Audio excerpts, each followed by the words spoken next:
شحوالك قاسية، ولكن تقول للدنيا شحوالك قاسية، ولكن تقول للدنيا شحوالك قاسية، ولكن تقول للدنيا شحوالك قاسية، ولكن تقول للدنيا شحوالك. ماشي جيب فكك مني. اتفضل يا سعاده البيت. السلام عليكم يا باشا. اديني جيت زي ما وعدت، وجبت معايا القبيله كلها عشان يسلموا عليك. مدام نورهان مرتي. ما شاء الله ما شاء الله، اللهم صل على النبي. ولادك دول يا منع بيه؟ ايوه يا بيه، حسان وتوفيق. وكنت برضه في زياره المريض اللي قابلتك عنده المره اللي فاتت؟ الحمد لله بيتحسن. احنا مش عايزين نعطل سعادتك، بس مناع اصر نزور حضرتك قبل ما نرجع سوهاج. هو عدني بالزياره وراجل الحر بيوفوا بعضه. طب اتفضلوا قعدوا اشربوا حاجه. معلش نتاخر، كمان العيال اتخنقوا، احنا جينا بس عشان ندي التمام. مع السلامه. على السلامه يا باشا. منع بيه دقيقه واحده. طيب اسبقينا على العربيه يا نورهان. يلا يا توفيق. يلا معمر معمر. عمر يا باشا. المريض اللي كنت عنده مش اسمه حسان برضه؟ ايوه يا باشا، ويبقى ابوي. ماني عارف، وكنت بزوره ومتابع حالته. والله يا باشا انا ما عارف اقول ايه. انا عشت السنين دي كلها مجبور ان انكر وجودهم. الحكومه مش معترفه بيهم، ولا لهم شهاده ميلاد ولا بطايق. اللي ينكر نفسه يبقى اكيد ليه مصلحه ان الحكومه ما تعرفش عنه حاجه، او يكون فاكر انه يقدر يلعب بعيد عن القانون. يا احمد بيه، احنا ناس طيبين وعايشين على سجيتنا، ونفسنا نعيش في النور زي بقيه خلق الله، لكن هنعملوا ايه؟ هذه الله ودي حكمته. بقينا عاملين زي اللي واقفين في الاوفسايد، لا مركز جابلنا ولا محافظه. وانتظر منك زياره تانية نتكلم في الموضوع ده. حصل مرتك وعيالك يا مناع بيه، يا رجل الاعمال المهم اللي هيمثل الشعب. متشكرين يا باشا. مع السلامه.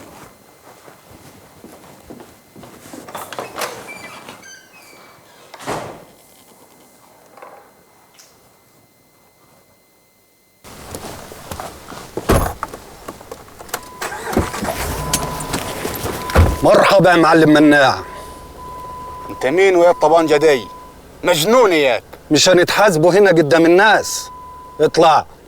وانا مش هطلع من هنا غير لما اعرف انت مين، او تقصد ايه بمعلم مناع دي؟ هتستعبط ولا ايه؟ ماشي، هستعبط انا كمان وافرغ فيك الطبنجه دي. انت عايز ايه؟ انت اهبل ياض.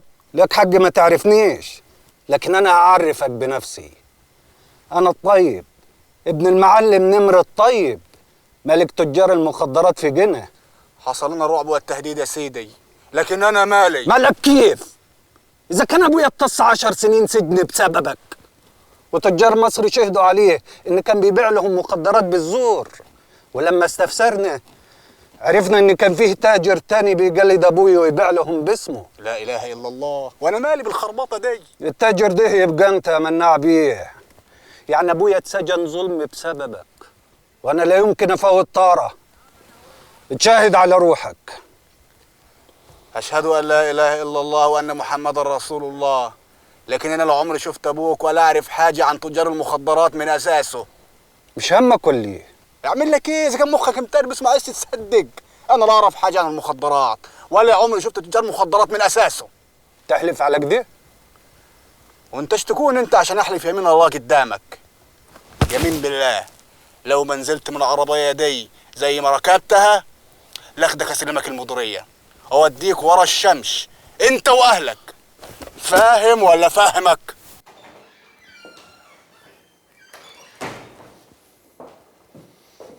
تمام يا احمد باشا.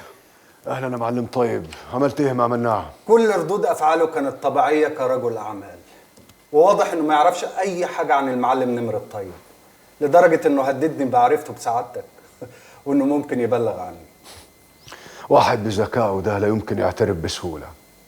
اسمع، استمر في حصاره وسيبه يبلغ عنك المره الجايه. هو ليه سيادتك متاكد انه تاجر مخدرات؟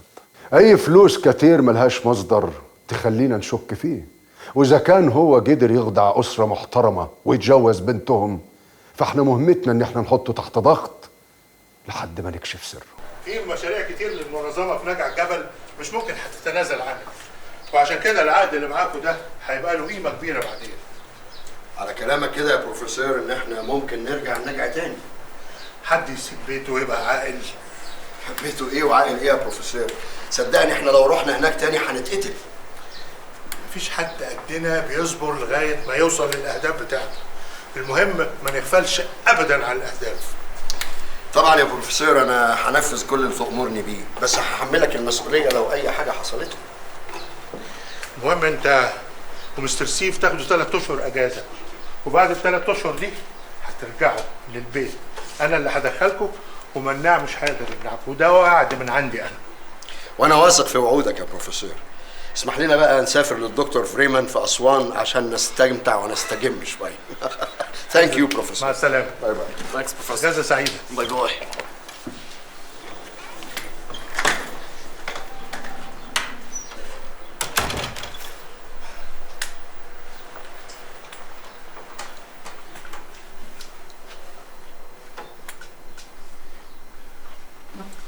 هلو رودي، ايه الاخبار اللي عندك؟ شفت الدكتور نبيل في مركز البحوث؟ وسلمت له الطلب والعينات والحاجات اللي انا اديتها لك؟ كويس قوي. سيب الباقي عليا بقى، انا عندي ناس هم اللي هيجيبوا لي الموافقات والتصاريح. لا مفيش داعي تقعد في القاهره، تعال انت هنا اهو، وهم هيتصلوا بيا لما هيخلصوا. اوكي باي باي، all under control. على مهلك يا ابوي. صحة ابوي وسلامته تستاهل انكم كلكم تبقوا مرضيين. خد يا ولد، خد فرج على زمايلك وراضيهم. يلا امال يا مناع، وحشني النجع واللي فيها ولدي. روق شوية يا ابوي، لازم نستنى الدكتور عشان يشرح لنا طريقة العلاج. ابو يا كبير، زهقت منا ولا ايه؟ ما زهقتش، بس انا طولت قوي. عموما انا جبت لك شنطه علاج تمشي عليها لغايه شهر واشوفك بعدها، يمكن اغيره لك. المهم زودت المسكنات يا دكتور، لسه بيشتكي من الصداع. ابوك هيبقى مدمن لو فضل على كده، لازم يتحمل الم ويتعود يمشي من غير مسكنات. يا دكتور انت بس زود المسكنات وانا ان شاء الله هعرف كيف ابطلها له تدريجيا. معرفتك كانت شرف يا مناع بيه. ربنا يخليك يا دكتور، تعبناك والله معانا. الحمد لله على السلامه يا عم حسان. الله يسلمك يا ولدي. شكرين شكرين يا ولدي، كتر خيرك يا دكتور.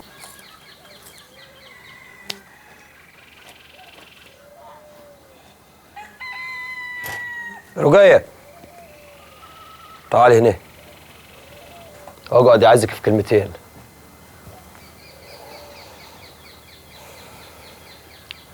شوف يا رقية، عاوز تقول ايه يا همام؟ اياك تكون عاوز تتكلم في الحديث الماسخ اللي بتلقح بيه مرتك علي.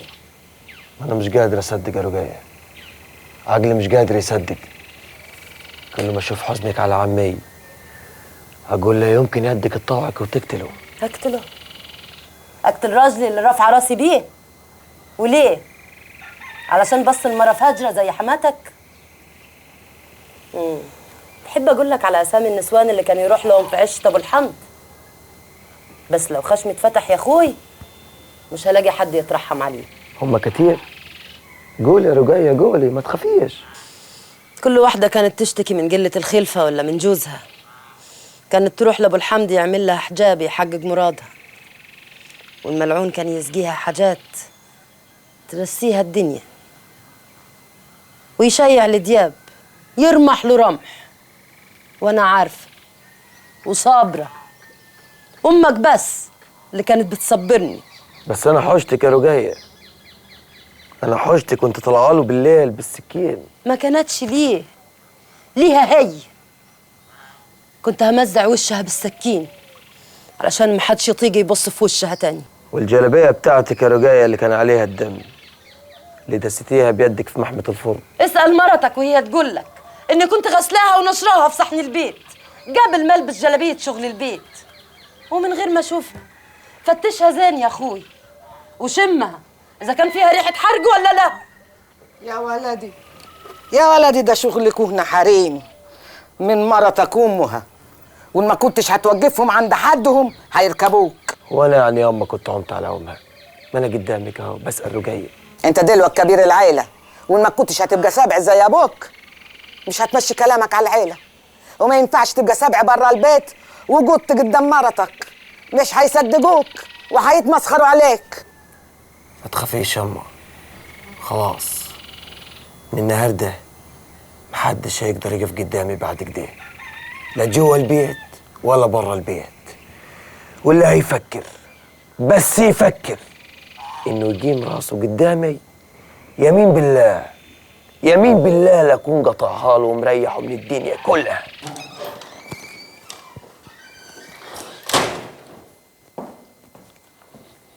تمام يا فندم. رحت قابلت ابو مناع في المستشفى؟ وكنت عامل اللي سيادتك قلت لي عليه واحاول اوقع الاب، لكن للاسف خرج من المستشفى النهارده الصبح. كنت متوقع انه هياخد ابوه ويهرب علشان ما نعرفلوش مكان. تخمينك صحيح يا فندم، لان الدكتور اللي كان بيعالج ابوه بيقول ان كان المفروض يقعد تحت الملاحظه شهر بحاله، وان خروجه في المرحله دي خطر. ما هو اللي خليه يعرض حياه ابوه للخطر خوفه اكيد على ابوه من خطر اكبر منه. اسمع، عاوزك تعمل بحث شامل مع كل العاملين اللي موجودين معاه في المستشفى، جايز يكون فضفض مع حد معهم بالكلام. تمام يا فندم. يعني إدارة المصنع والمزرعة يكونوا من هنا، من مكتب مناع بيه. خلاص يا هاني بيجي مكتبك لوحدك، لأن مناع بيه عزل مصنع السماد وإدارته عن بقية المجموعة وخلاها من جوه المصنع. يعني هو خد المصنع وساب لي كل حاجة أشيل همها لوحدي. ما فيش لا هم ولا حاجة يا هاني، دي حاجة سهلة قوي. اتفضلي حضرتك راجعي الميزانيات ونظام المجموعة ترتاحي قوي. طب تفتكر يا سامي مناع بيه عمل كده ليه؟ اللي أعرفه إن مناع بيه حاسس إن مصنع السماد هيعمل مشاكل لبقية المجموعة، علشان كده عزلوا عن بقية المجموعة. يعني تقدر تقولي بيبعدكم عن المشاكل. طب إحنا إيه وهو إيه؟ إزاي يا هاني؟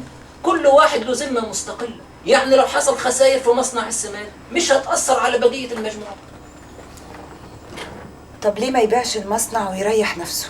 إزاي يا هاني؟ أكيد سيادته عارف بيعمل إيه. اتفضلي حضرتك، ده الاعتماد المالي للكيان الجديد لمزرعة المواشي ومصنع المكرونة، لأن ده باسم حسان بيه وده باسم توفيق بيه.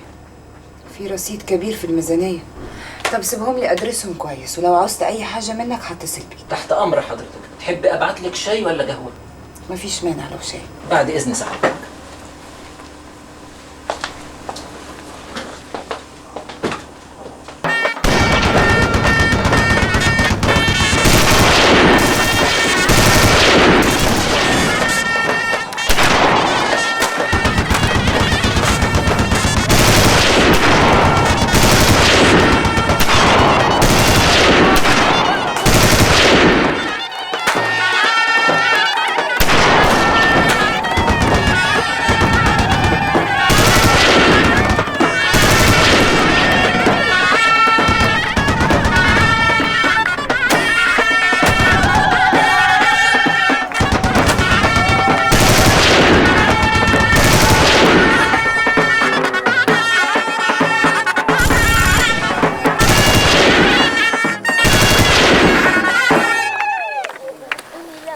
اقعد يا عمر، اقعد يا ولدي عشان اقول لك كلمتين اللي عندي. اسمعوني كلكم واشهدوا على كلامي. صلوا على رسول الله عليه الصلاة والسلام. يا ابوي باشمهندس عمر بقى خلاص واحد من العيلة، لأني وافقت على جوازه من نسبة بنتي. الحمد لله ربنا قدرنا وكتبنا الكتاب فينا، لكن العروسة ما عايزاش تلبس الشبكة إلا قدامكم كلكم. مبروك يا بنتي، مبروك يا ولدي. يلا يا عرسان على الكوش.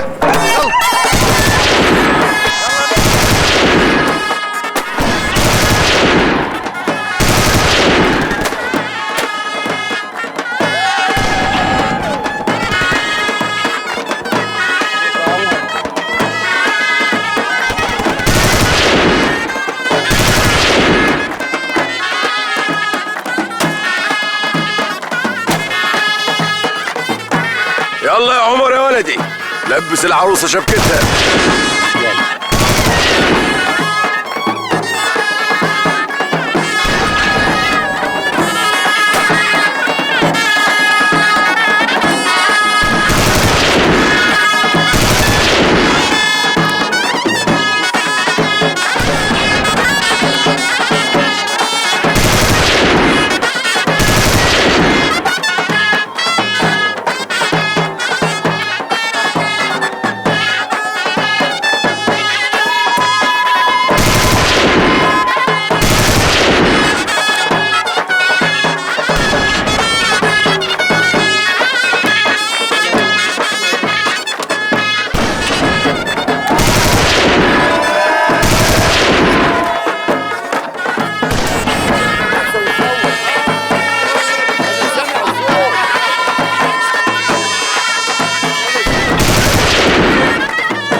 طمنت؟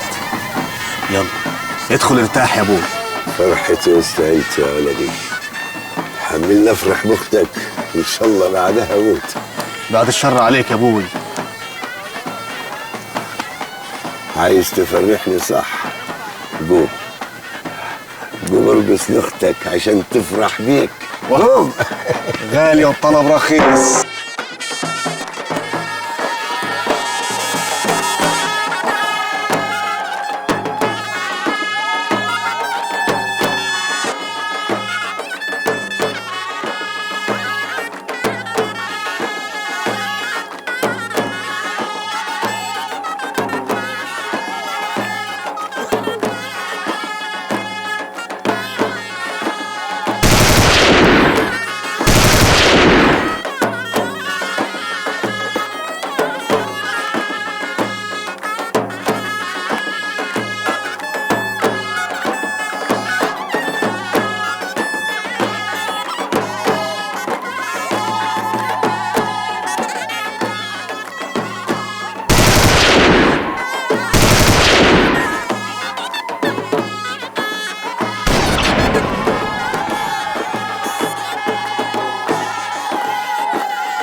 الو.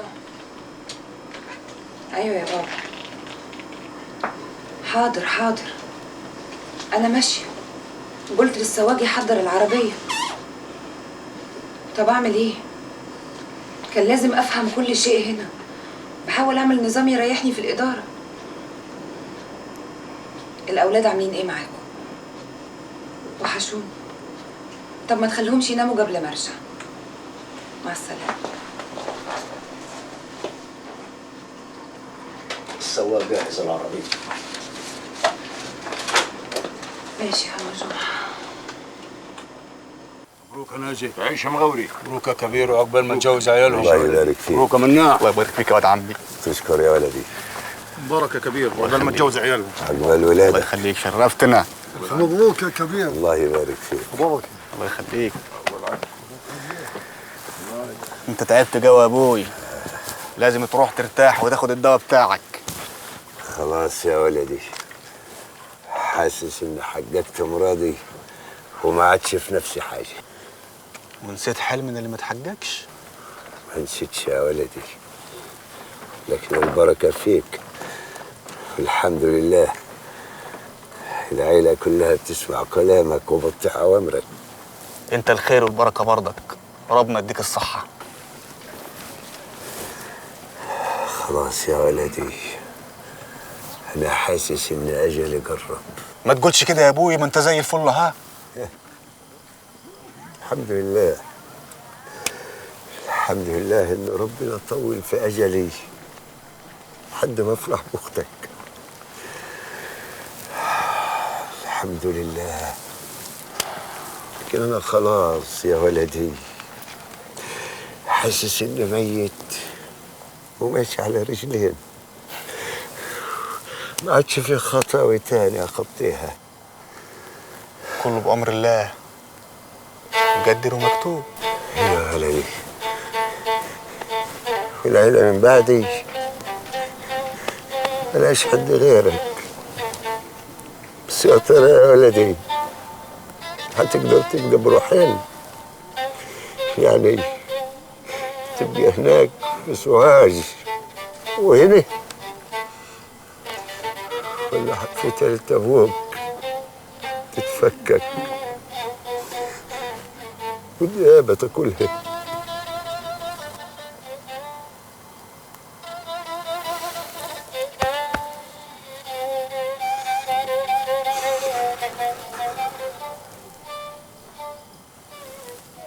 واكلكم اهو. اذا خلاص خلصوا، خدوا راحتكم عاد. بكره ان شاء الله نقول لكم صباحيه مباركه. الف بركه يا بنتي. ما نحرمش منك يما. مع السلامه. الله يسلمك.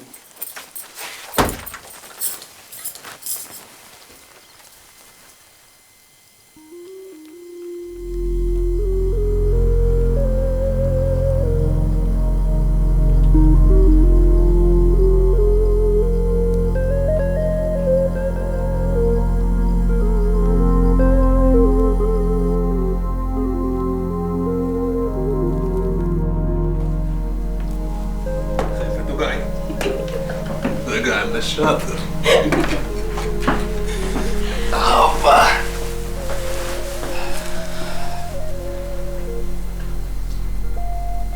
أنا سبت أهلي في مصر وجيت لسوهاج علشانك.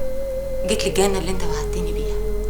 ما راحش أخليكي تندمي إنك فوت أهلك عشاني، وبكرة راح أخليهم يشهدوا إنك اتجوزتي راجل بصحيح. راجل وسيد الرجالة كمان. هي في إيه؟ مالك يا عمر؟ فيك ايه؟ هو حصل إيه؟ عارفاش. انت قعدت تبحلك فيها كتير كأنك مش عارفني. قلت جرى لك حاجة لا سمح الله. لا ما جراش، هتلاقيني بس سرحت شوي. طب خير. طب قول لي، تحب تغير خلقاتك الأول ولا نتعشى كده ولا نعمل؟ هغير خلقاتي عشان نبقوا براحتنا أحسن برضه. أنا هغير في الحمام ومش هاجي لما تندهي علي.